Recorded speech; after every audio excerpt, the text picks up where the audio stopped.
Assalamualaikum warahmatullahi wabarakatuh. Alhamdulillahirabbil alamin. Asyhadu an la ilaha illallah wa asyhadu anna Muhammadan abduhu wa rasuluh sallallahu alaihi wasallam wa ala alihi wa ashabihi amma ba'da. Bapak Ibu yang dirahmati Allah, kembali di sini saya akan memberikan bimbingan yang masih berkaitan dengan pelaksanaan ibadah umroh. Ada beberapa pertanyaan yang masuk ke kolom komentar, dan yang utama ada seorang yang akan umroh, ya, kedua orang tua akan umroh, kemudian bertanya ke Abah bagaimana cara mendoakan anak-anaknya. Nah, ini sebab ada pertanyaan ini, ya, di dalam video ini insya Allah Abah akan menjelaskan sedikit panjang mengenai kita yang ingin umroh, ya, supaya bisa memanfaatkan berdoa untuk anak-anaknya. Hanya saja mungkin bagi Bapak Ibu masih bingung harus mendoakan seperti apa untuk anak-anak kita, tuh ya. Langsung saja pertanyaannya. Yang pertama yaitu dari @yapan selamat.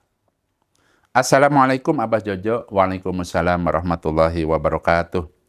Insya Allah saya bersama istri akan menunaikan umroh, ya, tanggal 14 Agustus 2024.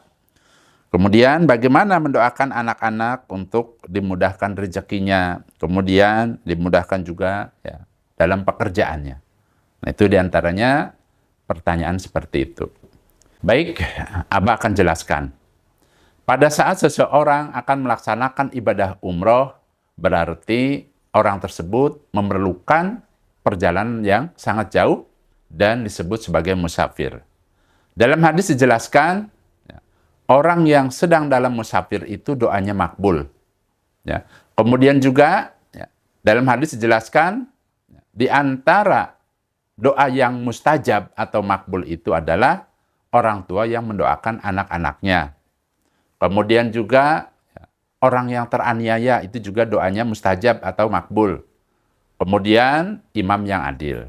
Nah, itu juga makbul doanya. Dari yang saya sebutkan tadi, berarti sebagai kedua orang tua ada dua hal. Ya. Yang pertama, sebagai orang tua mustajab doanya. Nah, Bapak Ibu kan sebagai orang tua punya anak, ya, di rumah bisa mendoakan. Kemudian sebagai musafir itu juga mustajab, berarti kan double. Nah, di sini saya akan memberikan tipsnya. Pada saat memulai perjalanan dari rumah, kemudian berangkatlah menuju ke Jeddah atau ke Madinah, naik pesawat, silahkan dimanfaatkan untuk mendoakan keluarganya, khususnya anak-anaknya. Karena yang kita bahas ini adalah anak-anaknya. Nah, berarti tips yang pertama, di perjalanan didoakan. Bahkan bukan saja pada saat berangkatnya, tetapi juga pada saat kepulangan. Sama, Bapak Ibu sedang dalam perjalanan, dan ada dalam hadis itu dijelaskan orang yang haji dan umroh sebelum sampai ke rumah doanya mustajab. Silahkan perbanyak doa untuk anak-anaknya. Tuh ya, itu tips yang pertama. Tips yang kedua, doakan anak-anaknya di tempat-tempat yang mustajab. Yang pertama, tempat mustajab Bapak Ibu yang namanya multazam. Silahkan menyempat-nyempatkan berdoa di multazam. Ya, caranya bagaimana? Caranya ikut mengantri.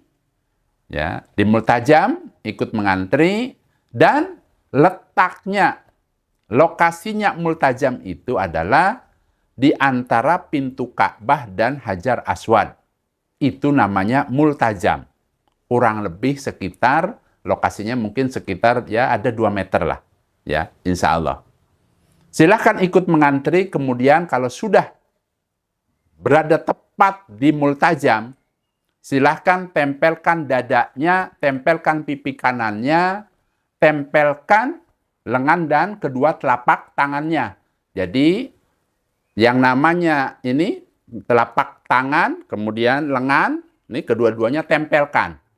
Nah, sunahnya yang sebelah kiri itu sedikit direnggangkan. Jadi seperti orang yang memeluk. Kalau yang kanan lurus, tempelkan, dada tempelkan, pipi kanan tempelkan, yang tangan kiri sedikit direnggangkan seperti orang yang meluk. Tapi tempelkan. Ini ya, telapak tangan dan lengannya juga ditempelkan, kemudian silahkan berdoa. Itu sunahnya pada saat seseorang itu berdoa di multajam. Ya, jadi bukan kita dari jauh seperti ini, bukan. Itu ada tuntunannya, ada hadisnya. Itu yang pertama di tempat itu. Kemudian silahkan masuk ke Hijr Ismail. Ya, minta ke pembimbingnya ya, untuk dituntun untuk bisa masuk ke Hijr Ismail. Kemudian di Hijr Ismail, Abah menyarankan sholat hajat. Setelah sholat hajat, kemudian doa, ya, ada tuntunannya doa setelah sholat hajat, kemudian berdoa di situ. Kemudian pada saat Bapak Ibu baru pertama kali datang ke kota suci Mekah untuk melaksanakan umroh, kan orang yang umroh itu kan tawaf di Baitullah, kemudian sholat di belakang makom Ibrahim. Tips dari Abah ini adalah, pada saat setelah selesai sholat 2 rakaat di belakang makom Ibrahim, jangan lupa dibaca doa Nabi Adam. Tempo hari Abah sudah buatkan videonya. Doa Nabi Adamnya dibaca, kalau tidak hafal, boleh dibaca. Setelah itu, silahkan berdoa. Itu mustajab. Ya, ada penjelasannya sangat panjang, tapi itu sudah buatkan videonya. Ya, itu mustajab. Selanjutnya, ya, ada yang namanya tempat mustajab untuk berdoa lagi, Bapak Ibu, yaitu pada saat berada di atas Bukit Sofa. Jadi nanti pada saat Bapak Ibu umroh, apalagi umroh yang pertama kali, nah di sini Abah jelaskan, setelah sholat 2 rakaat di belakang makom Ibrahim, ya bukan makam ya, makom. Kalau makam kan kuburan. Nah, setelah itu silahkan ya, melipir untuk minum air zam-zam, kemudian berangkat menuju kemana? Ke Bukit Sofa untuk melaksanakan sa'i. Pada saat berada di atas Bukit Sofa, silahkan menghadap ke kiblat, maksudnya ke Ka'bah. Silahkan nanti ada tuntunannya yang sudah Abah jelaskan, doakan anak-anaknya. Itu mustajab Bapak Ibu. Kemudian pada saat berada di Bukit Marwah, setiap Bapak Ibu berada di 2 bukit itu, silahkan panjatkan doa minta kepada Allah. Doa tadi, ya karena kan ingin mendoakan anak-anaknya. Nah itu pada saat berada di Masjidil Haram, tempat-tempat yang mustajab untuk berdoa. Ingat tadi ya, di mana yang pertama di Multazam, kemudian di Hijr Ismail, kemudian setelah sholat 2 rakaat di belakang makom Ibrahim, kemudian di Bukit Sofa, yang kelima di Bukit Marwah. Ya. Nah, kemudian pada saat berada di Madinah, diusahakan bisa masuk ke Raudhah. Raudhah ini lokasinya atau tempatnya itu berada di dalam Masjid Nabawi. Ya, sebelahnya kuburan Nabi dan 2 sahabatnya. Silahkan bisa masuk ke Raudhah. Ya, usahakan di situ bisa sholat hajat. Kenapa Abah sarankan sholat hajat? Sebab sholat hajat itu dilakukan bila mana seseorang itu ada keperluan yang akan disampaikan, ada permintaan yang akan disampaikan kepada Allah. Makanya silahkan Bapak Ibu nanti pada saat di Raudhah, sholat hajat, kemudian berdoa kepada Allah, minta anak-anaknya apa? Keperluannya. Itu ya. Jadi 6 tempat ini mustajab untuk berdoa. Nah kemudian masih bingung tuh, karena kan tadi pertanyaannya bagaimana cara mendoakannya. Cara mendoakannya Bapak Ibu ingat ya, bahwa kehidupan di dunia ini hanyalah sementara. Ya, terkadang kita ini hanya fokus ke masalah urusan dunia. Lupa dengan hal-hal yang nanti kita akan temui pada saat kita meninggal.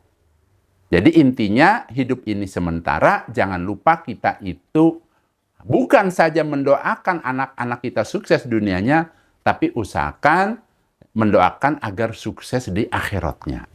Contohnya, ini Abah akan kasih contoh, ya, mendoakan anak-anaknya pakai bahasa Indonesia supaya mudah. Boleh pakai bahasa sehari-hari berdoa itu boleh. ya sah hukumnya. Nah, kemudian ada dalam hadis itu dijelaskan tata cara berdoa. Yang pertama, angkat kedua tangan. Ya, silahkan angkat kedua tangannya. Ya. Kemudian ya, ucapkan atau ucapan yang pertama adalah memuji kepada Allah. Yang paling pendek cukup membaca Alhamdulillahirabbil alamin. Itu yang pertama, ucapan pertamanya. Setelah mengangkat, kemudian ucapkan Alhamdulillahirabbil alamin. Kemudian dilanjutkan membaca sholawat untuk Nabi. Ya, yang paling pendek saja, yang mudah. Allahumma sholli ala Muhammad wa ala ali Muhammad. Boleh seperti itu. Ya, tadi saya ulangi ya. Angkat kedua tangannya. Alhamdulillahirabbil alamin. Allahumma sholli ala Muhammad wa ala ali Muhammad. Seperti itu. Nah, kemudian ya, karena ini ingin mendoakan anak-anaknya, silahkan sebelum mendoakan anak-anaknya berdoa dulu untuk diri Bapak Ibu sekalian. Ingat ya, minta ampun kepada Allah, minta supaya di dalam perjalanannya sehat, aman, selamat, lancar, barokah, kemudian bisa maksimal dalam ibadah umrohnya, bisa maksimal ibadah-ibadah yang lainnya, diberikan kemudahan, kelancaran, bisa kembali lagi ke tanah air dalam keadaan sehat barokah, mendapatkan pahala umroh yang mabrur. Silahkan sebanyak-banyaknya berdoa untuk dirinya dulu. Ya, yang namanya untuk dirinya silahkan, apa keperluannya, minta kepada Allah sebanyak-banyaknya. Kemudian kalau kedua orang tuanya masih hidup, doakan supaya diberikan umur panjang yang barokah, barokah untuk ibadah. Ya. Kemudian silahkan didoakan, diberikan kesehatan, apa dan lain sebagainya. Doakan ya, supaya diampuni dosa-dosanya dan lain sebagainya. Ya. Setelah Bapak Ibu mendoakan kedua orang tuanya, silahkan dilanjutkan dengan mendoakan anak-anaknya. Nah, di sini Abah akan memberikan contoh. Ini hanya sebagai contoh saja. Ya. Ya Allah, ya Dzal Jalali wal Ikram, semoga Engkau menjadikan anak-anakku anak-anak yang soleh dan soleha, ya Allah. Berilah kepada mereka keimanan, ketakwaan, dan juga berilah kepada mereka kepahaman agama yang baik, akhlak yang mulia. Semoga anak-anakku bisa taat dan taklim pada kedua orang tuanya, berbakti pada kedua orang tuanya, dan mudah-mudahan anak-anakku bisa menjadi jariah bagi kedua orang tuanya. Ya Allah, lancarkanlah urusan dunianya, ya Allah. Berilah kepada anak-anakku rezeki yang banyak berlimpah penuh kebarokahan. Berilah kepada mereka, ya Allah, kesehatan. Jauhkan mereka semua, ya Allah, dari penyakit-penyakit yang berat. Dan bagi anakku yang belum mendapatkan pekerjaan, berilah kepadanya, ya Allah, pekerjaan yang barokah. Untuk menghidupi dirinya, keluarganya, kedua orang tuanya, dan sebagai bekal untuk di akhiratnya, ya Allah. Ya Allah, ya Dzal Jalali wal Ikram. Jadikanlah, ya Allah, anak-anakku ini, anak-anak yang ahli dalam bersyukur. Bersyukur atas nikmat yang Engkau berikan, ya Allah. Jadikanlah, ya Allah, mereka ahli ibadah, ahli puasa, ahli sholat sunnah, ahli sodakoh, ahli membaca Al-Quran. Ya Allah, semoga dalam kehidupannya, mereka dimudahkan dalam segala urusannya. Baik itu urusan untuk dirinya, keluarganya, maupun juga urusan-urusan untuk akhiratnya. Mudahkan, lancarkan, ya Allah. Ya Allah, jadikanlah, ya Allah, anak keturunanku sebagai jariah untuk kedua orang tuanya. Jadikanlah, ya Allah, anak-anakku kebanggaan. Ya, bukan hanya sebagai kebanggaan di dunia, tapi juga jadikanlah mereka ya, menjadi orang-orang yang bisa membanggakan kedua orang tuanya pada saat di akhirat, ya Allah. Ya Allah, ya Dzal Jalali wal Ikram. Mudah-mudahan, ya Allah, kami semua, ya Allah, hidupnya bahagia dunia akhirat. Rabbana atina fid dunya hasanah wa fil akhirati hasanah wa qina adzabannar. Allahumma sholli ala Muhammad wa ala ali Muhammad walhamdulillahi rabbil alamin. Nah, itu hanya sebagai contoh saja. Jadi, pada saat Bapak Ibu berdoa, ingat ya, pertama tadi ya, memuji kepada Allah. Kemudian membaca sholawat, kemudian silahkan mendoakan untuk dirinya, mendoakan tadi orang tuanya, mendoakan anak-anaknya, kemudian mendoakan keluarga yang lain, dan seluruh orang iman, seluruh muslimin. Nah, kemudian ya setelah itu ya, penutupnya membaca sholawat. Ya, membaca sholawat, kemudian diakhiri dengan memuji kepada Allah. Kemudian tadi tangannya diusapkan ke wajahnya. Itu tuntunannya seperti itu. Ya. Nah, itu cara berdoanya. Dan untuk berdoa ini, silahkan bukan hanya saja dilakukan pada saat berangkat di pesawat, tetapi silahkan berdoa di tempat-tempat yang mustajab, karena Bapak Ibu ini kan akan melaksanakan umroh. Tadi tempat yang mustajabnya kan sudah disebutkan. Kemudian kita lanjutkan, ini ada pertanyaan ya, yang kedua, tadi yang pertama ya, yang kedua ini ada pertanyaan dari Ed Daliman. Oke. Assalamualaikum Abah. Waalaikumsalam warahmatullahi wabarakatuh. Apa boleh setelah sholat tahajud dan witir kemudian dilanjutkan dengan sholat hajat? Jawabannya boleh. Ya, silahkan. Jadi sholat hajat ini boleh dilakukan kapan saja. Yang penting tadi bukan di waktu yang dilarang. Ya, terlebih pada saat di Masjidil Haram tidak ada larangan sholat, jadi bebas kalau di Masjidil Haram, ya. Kemudian yang ketiga ini dari Ed Mikail Kamal. Pertanyaannya, bisakah menggunting rambut dilakukan sendiri atau harus digunting orang lain? Jawabannya, pada saat Nabi ya, melaksanakan tahallul, Nabi itu menyuruh sahabatnya, motong rambutnya maksudnya. Itu sunahnya. Hanya saja umpama ingin motong sendiri juga boleh. Itu ya. Tapi sunahnya memang orang lain yang memotongnya. Dan tuntunannya, cara memotongnya itu adalah, untuk laki-laki itu adalah ya, dari sebelah kanan terlebih dahulu, kemudian sebelah kiri, kemudian baru selanjutnya yang lainnya, yang atasnya. Itu ya. Seperti itu. Jadi kanan dulu, kemudian kiri, kemudian baru yang lainnya. Ya. Selanjutnya pertanyaan yang keempat. Abah, suami saya sudah persiapan lengkap dan sudah bayar lunas. Insya Allah ya, bulan Agustus akan ya, memenuhi panggilan ke Tanah Suci. Dan beliau semangat sekali. Ya. Bulan kemarin ternyata ya, Allah memanggilnya dalam keadaan sehat. Terus digantikan anak kedua. Sebaiknya untuk membadal umrohkannya itu saya sebagai istrinya atau anak saya, Abah. Ya. Jadi ini ada pertanyaan bahwa suaminya itu ya, meninggal pada saat sudah mendaftar, ya, belum berangkat, ternyata Allah memanggil, innalillahi wa inna ilaihi roji'un. Allahumma jurni fi musibati wa akhlifli khaira minha. Untuk jawaban pertanyaan ini adalah pada saat salah satu orang tua meninggal, anaknya boleh membadal umrohkan. Atau istrinya juga boleh membadal umrohkan suaminya. Itu jawabannya. Hanya saja untuk prakteknya, ya praktek badal umroh ini, diantaranya syaratnya seseorang itu harus sudah pernah umroh. Kalau ingin membadal umrohkan. Apabila belum pernah umroh, caranya yaitu umroh dulu untuk diri sendiri. Niatkan untuk dirinya sendiri.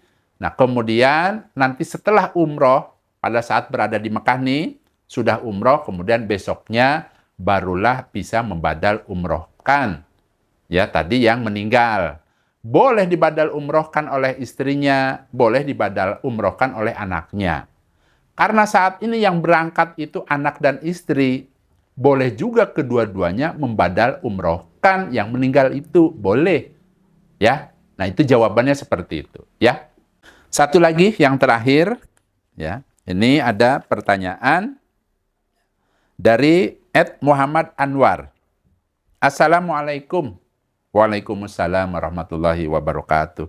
Mau tanya, apa benar ada aturan baru kalau mau masuk lokasi tawaf, maksudnya khusus laki-laki, harus memakai ihram? Katanya kalau pakai pakaian biasa dilarang masuk ke area tawaf. Jawabannya benar. Jadi, ya, insya Allah sampai saat ini peraturannya masih berlaku. Ya, pada saat seseorang ingin melaksanakan tawaf sunnah, kemudian ingin tawafnya itu di pelataran Ka'bah, diusahakan pakai kain ihram untuk laki-laki ya. Seperti itu peraturannya. Hanya saja karena tidak sedang berihram, maka dibolehkan pakai daleman. Karena kan hanya tawaf sunnah. Jadi silahkan ya, memakai kain ihram, tetapi tadi silahkan pakai daleman juga boleh. Ya karena kan tadi sedang tidak berihram. Tuh ya.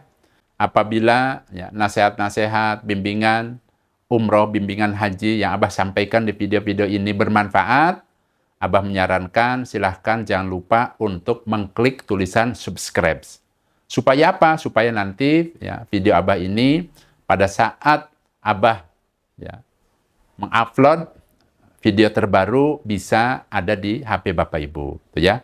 Nah, kemudian apabila Bapak Ibu ya, merasa senang dengan nasihat-nasihat Abah, bimbingan keilmuan dari Abah, kemudian merasa mudah untuk dipahami, dan di hatinya itu ada rasa keinginan ingin dibimbing ibadah umrohnya ya, oleh Abah, silahkan bisa bergabung dengan rombongan Abah. Karena insya Allah nanti bulan Oktober selama 12 hari, insya Allah akan membimbing langsung. Jadi Abah ini akan membimbing langsung jamaah-jamaah umroh selama 12 hari di bulan Oktober tahun ini. Ya, apabila Bapak Ibu ada keinginan umrohnya dibimbing, ya, supaya mungkin nyambung, ya, kemudian ingin maksimal ibadahnya, ya, sesuai dengan tuntunan dari Rasulullah SAW, tidak perlu ragu-ragu, ikuti kata hati. Silahkan tanyakan ke admin Abah, ya, namanya Ibu Nur, tanya bagaimana cara pendaftarannya. Jangan merasa, saya ini kan jauh, ingin dibimbing, tapi bagaimana jauh nih. Nah, dengan adanya teknologi yang sekarang ini canggih Bapak Ibu, cukup dengan handphone itu, Bapak Ibu bisa berkomunikasi dengan jarak jauh. Bahkan pendaftaran, pembayaran, dan lain sebagainya bisa diatur melalui handphone.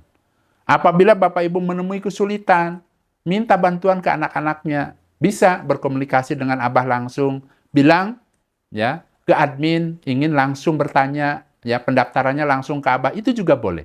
Ya, silahkan tidak perlu ragu-ragu, ikuti kata hati. Karena apa? Apabila Bapak Ibu sudah cukup bekalnya, kemudian ya, merasa nyaman, ya, nyambung dengan apa yang disampaikan keilmuan dan bimbingan dari Abah, untuk mengesahkan keilmuannya, alangkah baiknya bisa mendaftar ke Abah, supaya apa? Supaya lebih mudah lagi nanti dalam ibadahnya. Ya, harapan Abah, dengan adanya Bapak Ibu bisa mendaftar ke Abah, Abah juga kebagian dengan pahala jariahnya.